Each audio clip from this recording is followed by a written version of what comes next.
Yang berikut, Dek. Dia turun sedikit, yang keempat ya. Peer support and people. Artinya antara penjual dengan pembeli diharapkan terjadi sebuah hubungan yang baik. Oleh sebab itu sebagai penjual harus mengutamakan kepuasan pelayanan. Berapa itu, Dek? Ada di situ harganya, Pak. Kalau ini, Dek, ada sih, lihat nih sendiri. Waduh. Tidak ada satu atensi yang hospitality services tidak bisa lepas dari produk Islami untuk Muslim friendly tourism. Assalamualaikum ya, masuk ke dengan hospitality, dengan services, walaupun harga lebih mahal daripada di sebelah, dia akan kembali situ karena kita akan bisa lebih enak dan ramah dilayani.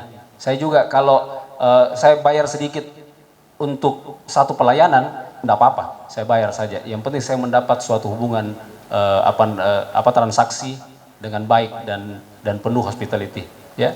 Kemudian yang kelima, pedagogy physical environment, artinya penjual harus menjaga transparansi dengan stakeholders dan menciptakan lingkungan pelayanan dan nyaman.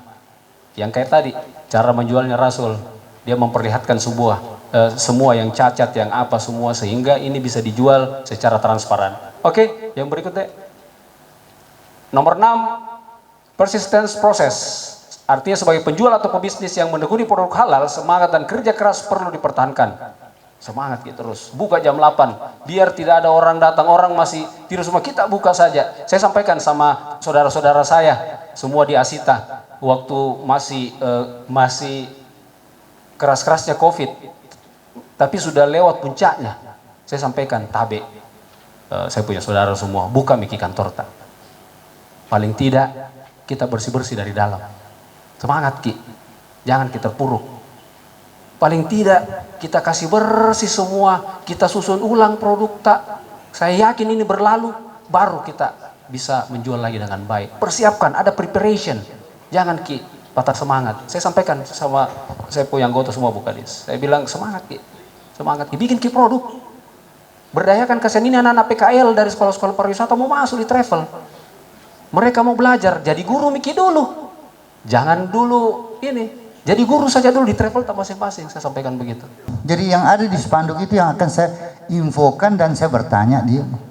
Daripada kita berbicara di luar, ini karena mengenai tahun 2016 saya sudah pernah membicarakan masalah wisata halal ini di salah satu media di Jalan Kakatua. Waktu itu saya sama dengan Profesor Pak Nasrun, kita sudah bicarakan masalah ini. Jadi memang sudah lama saya sudah sampaikan waktu itu bahwa kita di Indonesia, khususnya di Sulawesi Selatan, lebih khusus lagi di Makassar, kita kan mayoriti 90% adalah Muslim. Sehingga kalau kita mau galakan wisata halal itu sebetulnya sudah sangat terlambat, karena orang lain yang bukan negara Islam justru mendahulukan memulai namanya wisata halal. Nah, tadi Pak Kadis juga ngomong, pengertian daripada wisata halal perkembangan jangan disalah mengerti. Artinya ada halal, ada haram. Coba kalau kita ke daerah yang tidak muslim situ, kita banyak mengatakan, ini kau punya restoran haram kah? Orang akan marah. Sehingga ini yang terjadi. Ya, jadi pengertian daripada wisata halal, kemudian berbasis produk halal. Kita kan menjual kebanyakan mungkin seluruh di kota Makassar ini, kecuali Chinatown mungkin, biar hotel-hotel sudah menjual produk halal. Artinya produk-produk yang dijual itu memang berpotensi halal, sehingga harus memang dijelaskan bahwa apa yang dijual itu produk halal. Nah, dalam hal ini, halal yang kita bisa dapat seperti tadi sudah disinggung juga melalui kriteria perpanjangan mulai dari Komisi Fatwa, kemudian LPP MUI, kemudian Badan Jaminan BPJ PH, itu prosesnya lama. Tetapi itu kan kita mendapatkan satu lembar kertas namanya sertifikat halal. Apakah ada dalam hati kita yang mengatakan kita memberikan sesuatu, menjual sesuatu dengan halal?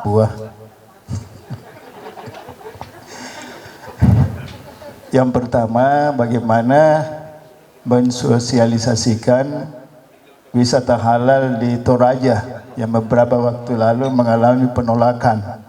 Kami sebagai pemandu wisata tentu kesulitan dengan hal ini. Karena di sana tamu-tamu itu sangat hati-hati. Di Toraja banyak sawah, Bu, itu digunakan untuk memelihara ikan mas. Tapi di atasnya itu ada kandang babi. Jadi masuk semua di situ dimakan oleh ikan mas. Bagaimana itu? Yang kedua, saya sangat apresiasi penjelasan Ibu Nur Laila, sangat mendetail tentang makanan, juga zat-zatnya, mulai zat perenyah, pengawet dan sebagainya. Oleh karena itu saya tertarik untuk bertanya tentang salah satu produk kita, yaitu telur asin. Yang terkenal itu di daerah sebelum Parepare. Biasa bule bawa pulang ke rumah, Pak, Ibu, karena senang. Beliau pun tidak tahu bagaimana caranya membuat, bagaimana caranya kasih masuk garamnya. Banyak bule yang bawa ke Polandia, ke Jerman dan sebagainya. Apakah Ibu sudah pernah meneliti bagaimana supaya lebih awet?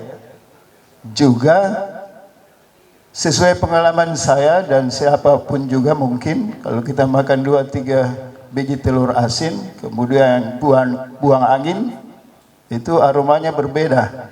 Adakah zat-zat yang mempengaruhi itu? Ya, saya mau jawaban ilmiah aja, Bu. Terima kasih. Sana caranya bagaimana cara dapatkan unggulannya? Ya dikurasi, Pak. Bu, dikurasi karena di sini kita lihat di Makassar itu atau di Sulsel itu tidak ada kayak kompetisi untuk para UMKM, terutama kuliner. Yang ada itu di pusat semua, Pak. Dan alhamdulillah kemarin saya ikut 2019 di Dirham Islamic Creative Economic Competition di 5 kota. Launti masuk wakili Makassar, Pak, untuk ke tingkat nasional. Dengan kota kuliner, yang saya mau tanyakan di sini, kami biasa sama teman-teman suka sekali wisata kuliner jauh-jauh dari Makassar ke Pangkep. Ada 2 kuliner di sana yang daya tariknya luar biasa, sampai kuliner aslinya sendiri sempat tidak dikenal. Ada gudeg di sana sama tahu Sumedang. Ada apa sebenarnya sampai kuliner luar bisa booming di tanah Pangkep?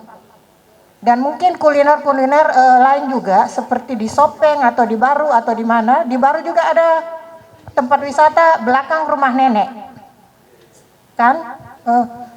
Mungkin dari kita yang kuliner, yang bergerak di sektor kuliner, walaupun kami masih rumahan, kita mau dari Dinas Pariwisata bisa membuat kota di Makassar atau kabupaten-kabupaten itu punya daya tarik dengan kuliner daerahnya.